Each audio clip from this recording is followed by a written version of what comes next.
బక్కమ్మ ఎక్కడి నుంచి వచ్చినావు? కొల్లాపూర్ కొల్లాపూర్ నాగర్కర్నూలు. అంత దూరంకి వచ్చిర్రా? అవును సార్.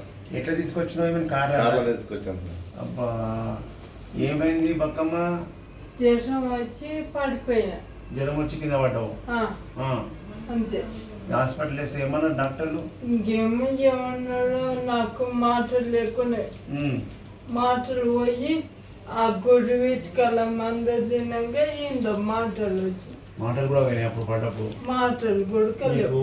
ఈ మెదడులో ఆ రిపోర్ట్లు చూసినా కదా, మెదడులో ఇన్ఫెక్షన్ అయింది. మెదడు ఖరాబ్ చేస్తుంది. మంచుకున్నాం గట్టిగా. ఇప్పుడే మెదడు ఖరాబ్ అయితే నువ్వు మళ్ళీ లేవకుంటే కష్టం కదా. ఇప్పుడు బయట డాక్టర్లు ఎక్కడెక్కడ చూపించిర్రే? ఉస్మానియా తీసుకొచ్చాము సార్. ఉస్మానియా, ఇంకా ఉస్మానియా చూపించాము. నాగర్కర్నూలు టౌన్లో గవర్నమెంట్ హాస్పిటల్ చూపించాము సార్. ఏమన్నారు మరి డాక్టర్లు? ఇక నాగర్కర్నూల్లో మాత్రం కాదని చెప్పి పంపించేశారు. ఉస్మానియాలో ఒక 20 days ఉన్నారు. కాదన్నారా? కాదని చెప్పారు. మొత్తం కాదన్నారు. కాదన్న మనిషిని ఉస్మానియా తీసుకొచ్చిన తర్వాత డాక్టర్లు కాదన్న మనిషిని లేపి నడిపిస్తా. నువ్వు నడవలేకపోతున్నావు కదా, వాకర్ లేకుండా వస్తావు మళ్ళా. కాళ్ళల్లో బలం లేదు, ఈ మొక్కలలో నడువులలోనే ఉంది. అంతే కదా. నీకు ఆ పడ్డప్పుడు దెబ్బ తాకింది, మెదడు ఒక్కటే కనెక్షన్ లేదు.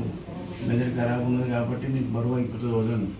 ఇప్పుడు మందులు వాడినాక నీకు అల్పగా అవుతావు, నీకు వాకర్ పెట్టకుండా చేస్తా.